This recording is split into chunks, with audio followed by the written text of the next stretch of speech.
نحمده ونصلي على رسوله الكريم اما بعد فاعوذ بالله من الشيطان الرجيم بسم الله الرحمن الرحيم رب اشرح لي صدري ويسر لي امري واحلل عقدة من لساني يفقهوا قولي.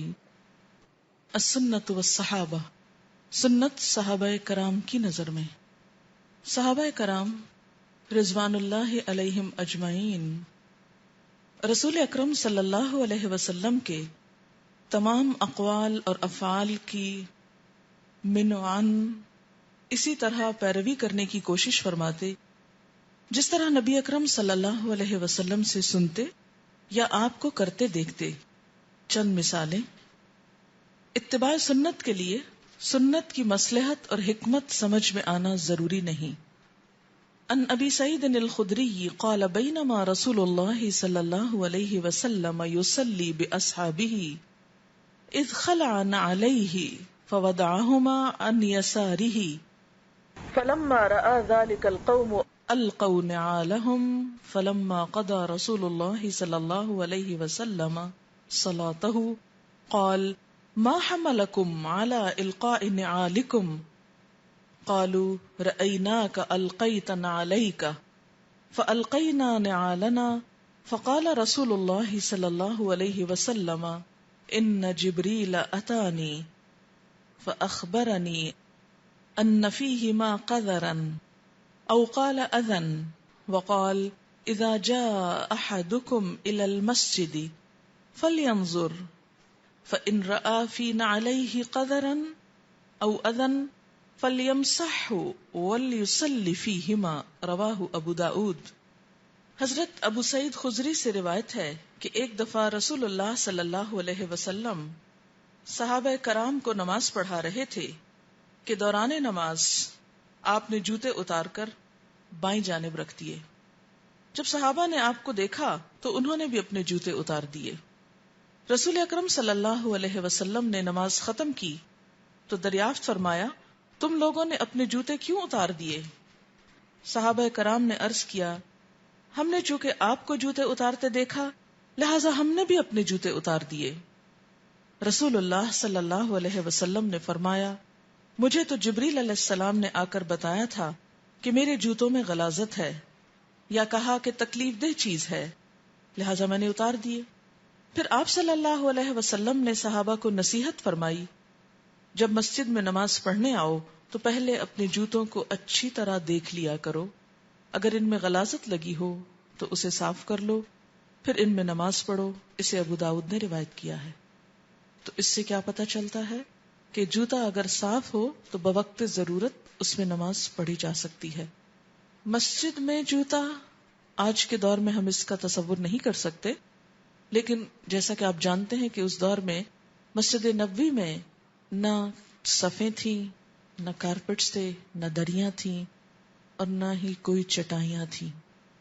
خالی فرش تھا جس پر چھوٹی چھوٹی بجری سی بچھی ہوئی تھی، کنکریاں سی بچھی ہوئی تھی اور خاص طور پر گرمی کے وقت میں وہ بہت تپ جاتی تھی.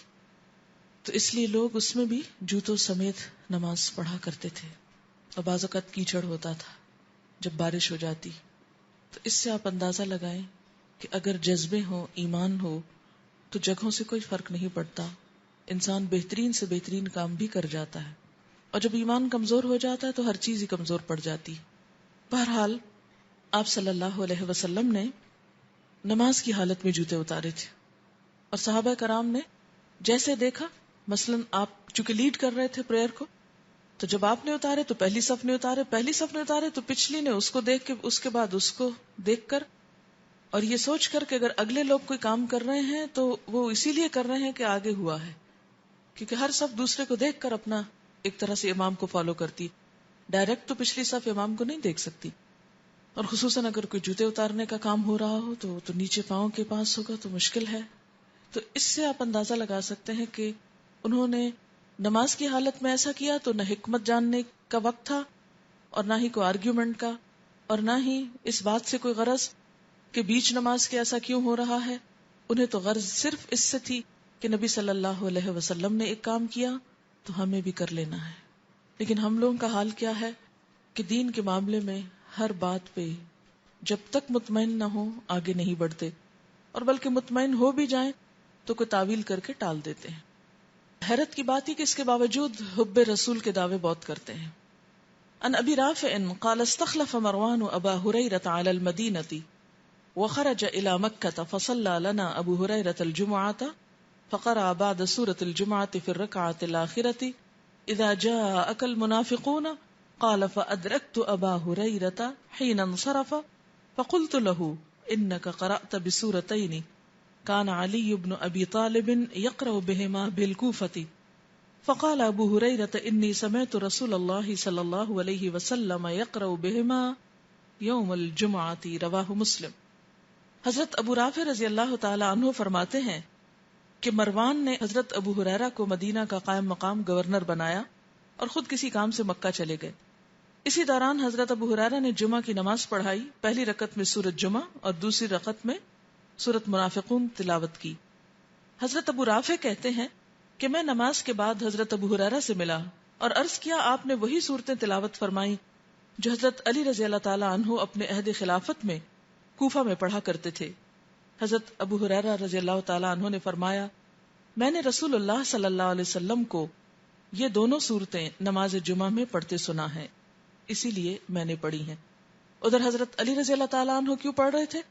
اس لیے کہ انہوں نے بھی حضور صلی اللہ علیہ وسلم کو یہ کرتے دیکھا۔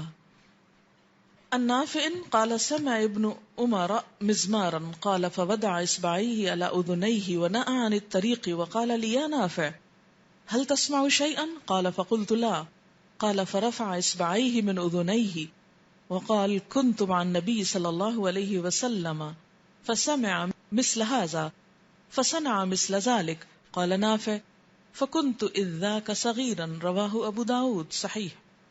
حضرت نافع رحمہ اللہ کہتے ہیں کہ حضرت عبداللہ بن عمر رضی اللہ تعالی عنہما نے بانسری کی آواز سنی تو اپنی دونوں انگلیاں کانوں میں ٹھونس لیں اور راستے کی دوسری سمت کافی دور نکل گئے اور مجھ سے پوچھا اے نافع کیا کچھ سن رہے ہو؟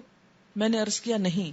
تب انہوں نے اپنی انگلیاں کانوں سے نکالی اور فرمایا میں رسول اللہ صلی اللہ علیہ وسلم کے ساتھ تھا۔ رسول اللہ صلی اللہ علیہ وسلم نے بنسری کی آواز سنی اور ایسے ہی کیا، یعنی جیسے میں نے کیا۔ تو انہوں نے اپنے عمل کو کس کے تابع کیا؟ حضور صلی اللہ علیہ وسلم کے۔ حضرت نافع نے یہ بھی بتایا کہ اس وقت میں چھوٹی عمر کا لڑکا تھا، یعنی بہت پہلے یہ عمل میں نے دیکھا تھا اور آج اس پر عمل کر رہا ہوں، اور اس کے برعکس ہمارا عمل کیا ہے۔ ان ہلال ابن اساف قال كنا مع سالم ابن عبید فعطس رجل من القوم فقال السلام علیکم فقال سالم وعلیک وعلى امک ثم قال بعد لعلك وجدت مما قلت لك قال لوددت انك لم تذكر امي بخير ولا بالشر قال انما قلت لك كما قال رسول الله صلى الله عليه وسلم انا بينا نحن عند رسول الله اذ عطس رجل من القوم فقال السلام عليكم فقال رسول الله وعليك وعلى امك ثم قال اذا عطس احدكم فليحمد الله قال فذكر بعد المحامد وليقل له من عنده يرحمك الله وليرد يعني عليهم يغفر الله لنا ولكم، رواہ ابو داود۔ حضرت ہلال بن اساف رضی اللہ عنہ کہتے ہیں کہ ہم سالم بن عبید کے پاس تھے کہ ایک آدمی نے چھینک ماری اور کہا السلام علیکم۔ حضرت سالم نے اس کے جواب میں کہا وعلیک وعلی امک، یعنی تجھ پر اور تیری ماں پر بھی سلام۔ پھر کہا جو میں نے کہا ہے شاید اس پر تجھے ناگواری محسوس ہوئی ہے۔ آدمی نے جواب میں کہا میری خواہش تھی کہ تم میری ماں کا اچھے الفاظ میں تذکرہ کرتے نہ کہ برے الفاظ سے۔ تو حضرت سالم نے کہا سنو میں نے یہ جواب اس لیے دیا کہ ہم نبی صلی اللہ علیہ وسلم کی خدمت میں حاضر تھے کہ ایک آدمی نے چھینک ماری اور السلام علیکم کہا، تو اس کے جواب میں نبی صلی اللہ علیہ وسلم نے بھی یہی جواب دیا تھا وعلیک وعلی امک، لہٰذا میں نے بھی ویسے ہی کہا ہے۔ اور پھر نبی صلی اللہ علیہ وسلم نے اسے بتایا جب چھینک مارو تو الحمدللہ کہو۔ راوی کہتا ہے کہ آپ نے بعض دیگر حمد کے کلمات کا ذکر بھی کیا اور پھر آپ نے فرمایا چھینکنے والے کے پاس جو شخص موجود ہو اسے یرحمک اللہ کہنا چاہیے اور چھینکنے والے کو پھر یغفر اللہ لنا ولکم کہنا چاہیے، یہ سنت ہے۔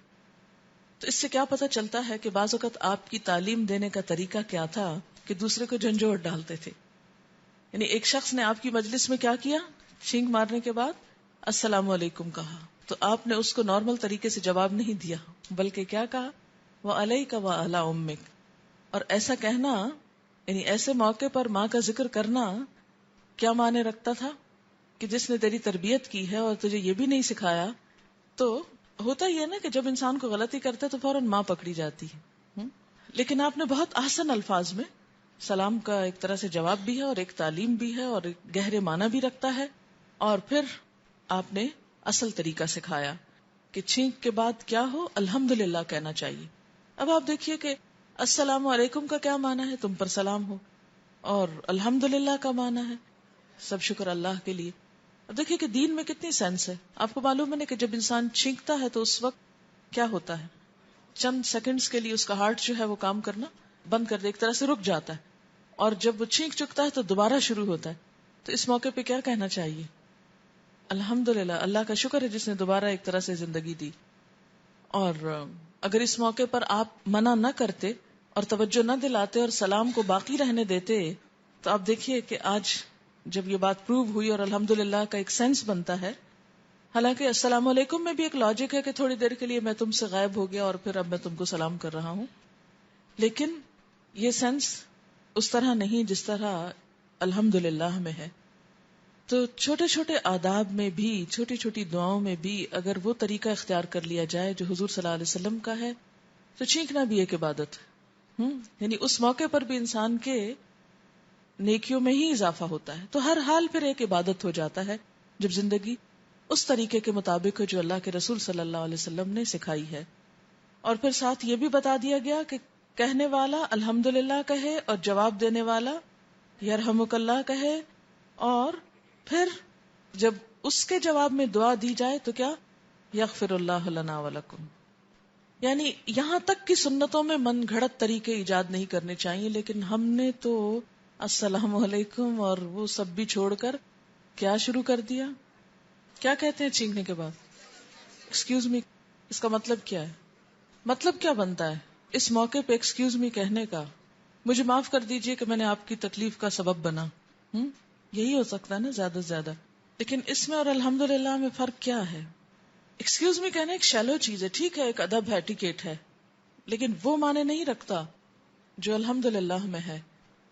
اس لیے کہ واقعی اگر یہ بات درست ہے کہ اس وقت چھینکنے کے موقع پر انسان کے کچھ باڈی فنکشنز جو ہیں وہ رک جاتے ہیں اور جو کہ زندگی کے لیے بہت ضروری ہیں, تو دوبارہ ان کے شروع ہونے پر ایکسکیوز می کہنا بس ٹھیک ہے, کہنا ہے, اچھی بات ہے, کہہ لیں, مگر جو واقعی فائدہ دیتا ہے. اچھا, ایک اور بات یہ ہے کہ جب تک ہمارا مزاج نہیں بدلے گا ہم ان چیزوں کو اپریشیٹ بھی نہیں کر سکیں گے. مزاج کیسے بدلے گا؟ جب ہماری سوچ بدلے گی.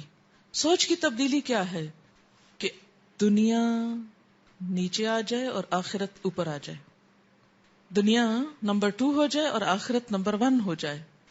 کیسے نمبر 1 کیسے ہوگی؟ کیونکہ جب الحمدللہ کہیں گے تو آپ کو پتا ہے کہ ایک دفعہ الحمدللہ کہنا کیا ہے, یملأ المیزان, میزان بھر دیتا ہے.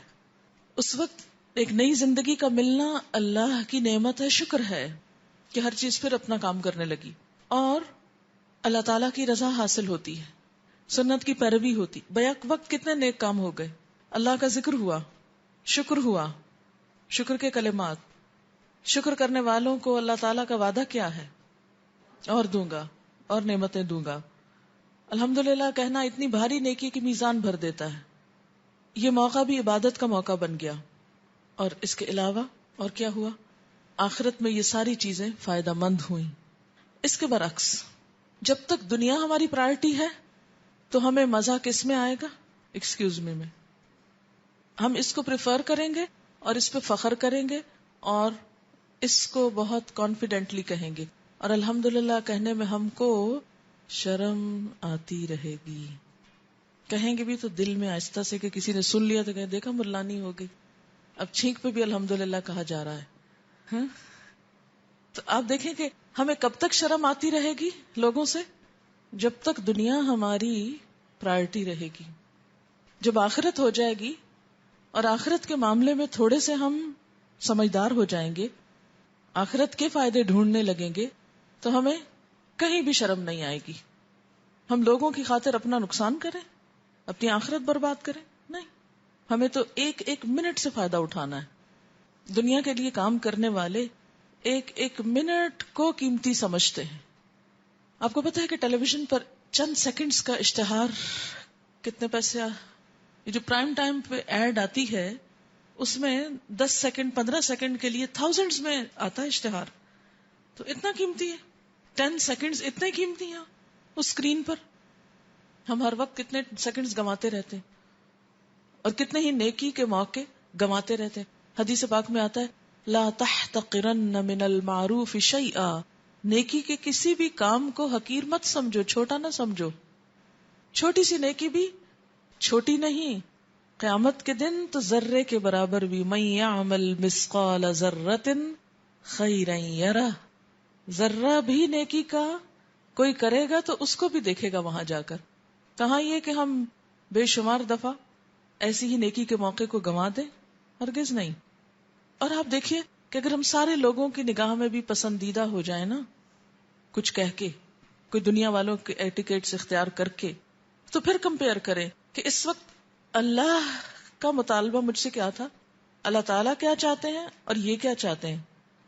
جو بڑا ہے اس کی مان لیں تو ہوگا کیا؟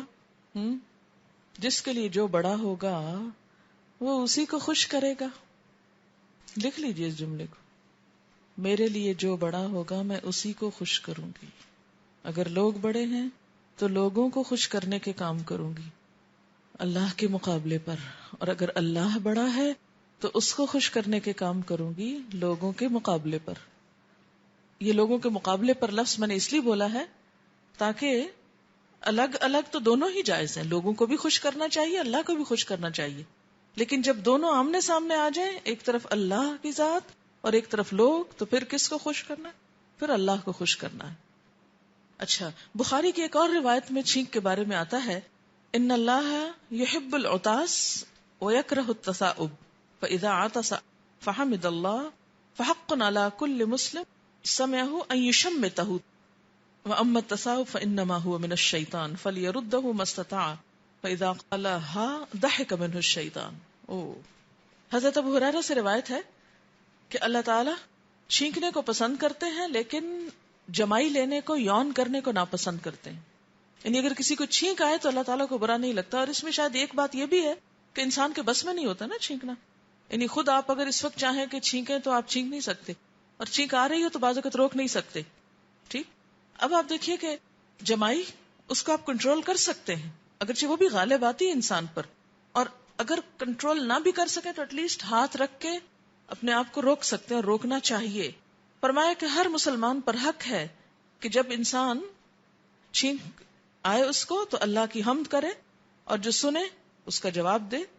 وہ اما تصاؤب، اور جہاں تک جمائی کا تعلق ہے، یون کرنے کا، وہ من الشیطان، شیطان کی طرف سے. فلیردہ، چاہیے کہ انسان روک رکھے اس کو جتنا روک سکے. اور جب انسان جمائی کے ساتھ ہاں کا لفظ بولتا ہے، ہاں ایسے کر کے جو ہاں بولتا ہے نا، تو ضحک منہ الشیطان، شیطان اس شخص پہ خوش ہوتا ہے. یہ شیطان کو خوش کرنے والا کام ہے. کون سا؟ جمائی کے ساتھ آواز بھی نکالنا. اب دیکھیے کہ کتنی چھوٹی چھوٹی چیزوں میں اسلام نے ادب سکھایا ہے. اکثر ایسا ہوتا ہے نا، جب نیند آنے والی ہوتی ہے تو اس وقت انسان جمائی لے رہا ہوتا ہے، جمائی کے ساتھ پھر ہاں شاہ بھی کر لینا. عن نافع ان رجلا عطس الى جنب ابن عمر فقال الحمد لله والسلام على رسول الله. قال ابن عمر وانا اقول الحمد لله والسلام على رسول الله وليس هكذا علمنا رسول الله صلى الله عليه وسلم. علمنا ان نقول الحمد لله على كل حال. رواه الترمذي. حضرت نافع سے روایت ہے کہ ایک آدمی نے حضرت عبداللہ بن عمر کے پاس چھینک ماری اور کہا الحمدللہ والسلام علی رسول اللہ.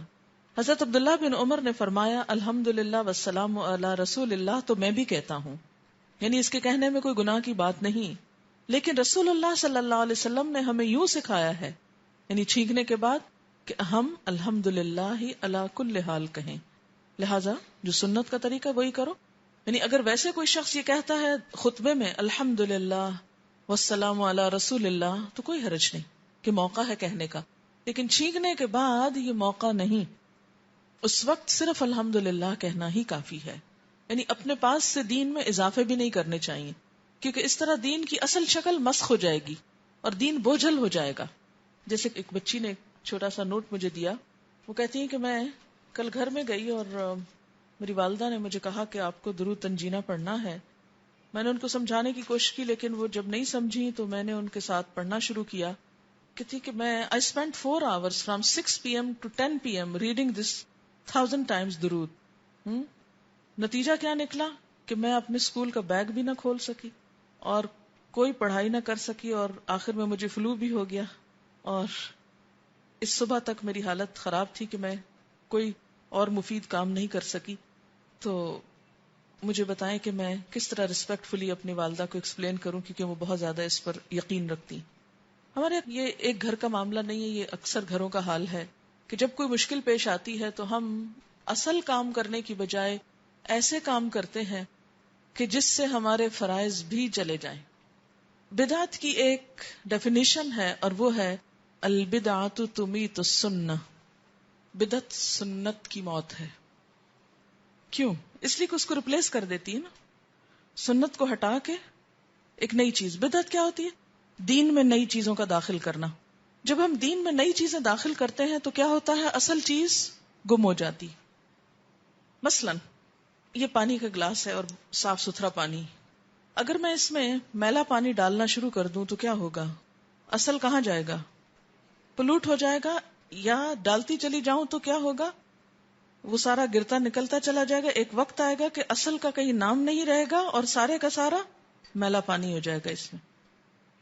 اب آپ دیکھیے کہ نبی صلی اللہ علیہ وسلم کا طریقہ کیا تھا جب کوئی مشکل پیش آتی تھی؟ نماز. قرآن نے کیا کہا ہے؟ وَاسْتَعِینُوا بِالصَّبْرِ وَالصَّلَاةِ. قرآن کی آیت ہے وَأْمُرْ أَهْلَكَ بِالصَّلَاةِ وَاسْتَبِرْ عَلَيْهَا.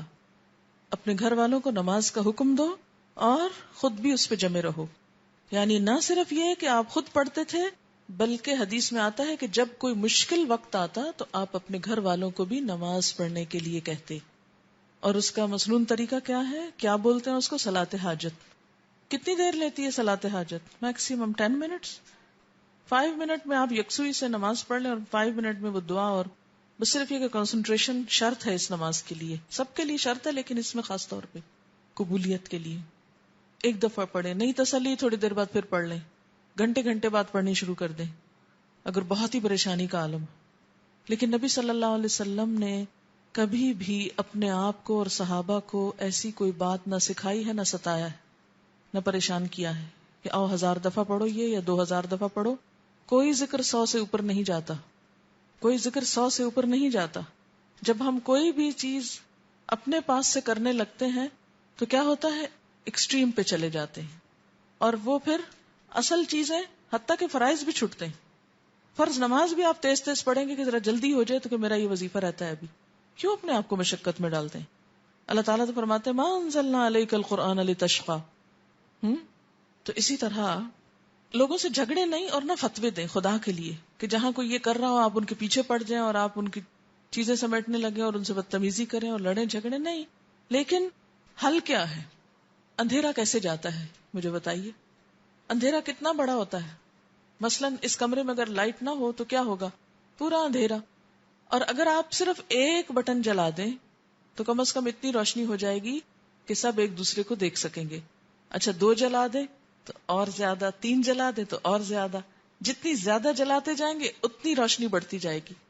لیکن اگر آپ کھڑے ہو کے اندھیروں سے جھگڑنا شروع کر دیں اور ایک لاٹھی لے کے سب اندھیرے کو مارے، ہاں کیا نتیجہ نکلے گا؟ جتنی چاہے انرجی لگائیں کچھ نتیجہ نہیں آئے گا. بس آپ تکلیف فرمائیں اور جہاں بورڈ لگا وہاں پہنچ کے آن کر دیں، ختم بات.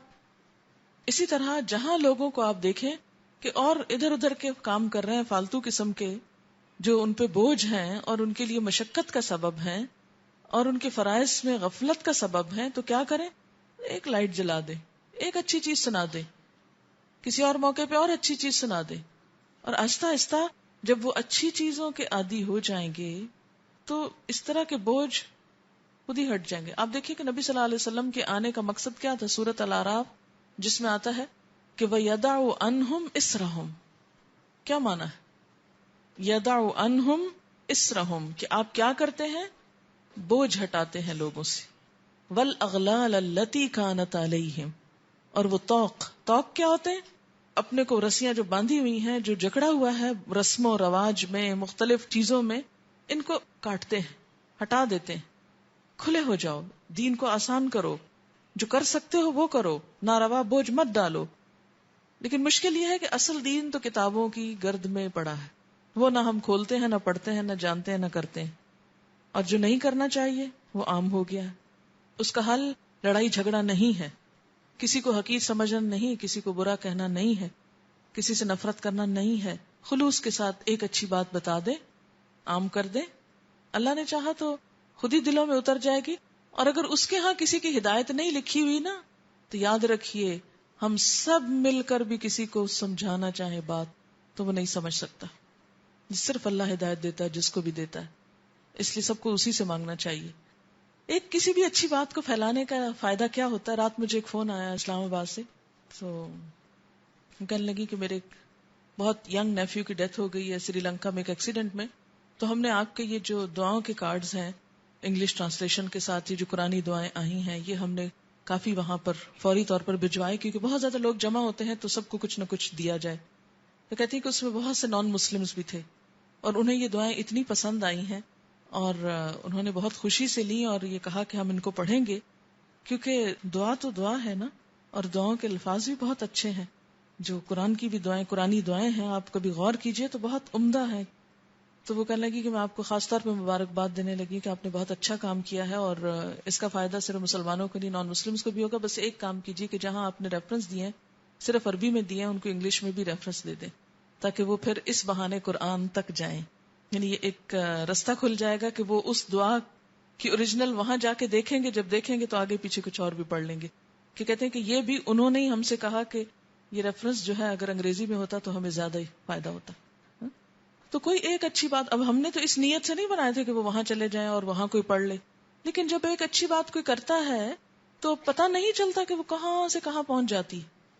عن زید بن اسلم عن ابیہ ان عمر بن الخطاب رضی اللہ عنہ قال للرکن اما واللہ انی لأعلم انک حجر لا تضر ولا تنفع ولولا انی رأیت النبی صلی اللہ علیہ وسلم استلمک ما استلمتک فاستلمہ ثم قال فما لنا وللرمل انما كنا رأينا به المشركين وقد اهلكهم الله ثم قال شيء صنعه النبي صلى الله عليه وسلم فلا نحب ان نتركه متفق عليه.